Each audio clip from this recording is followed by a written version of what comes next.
खिपरो में बिजली न वञण जी दावा त इंतजामिया कंदी रहंदी है,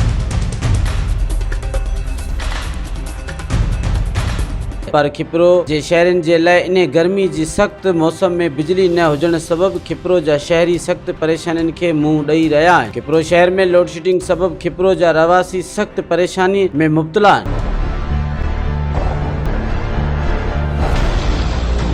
ॾाढी तकलीफ़ आहे, गर्मी भी जाम लगी पई आहे। कलाक हले थी त 2-3 कलाक वरी गुम थी वञे, कॾहिं डिम कॾहिं फुल। असांजे त फ्रिज भी सड़ी वञनि था, लाइट अचे कोन्ह, टाइम टेबल आहे कोन्ह हिते।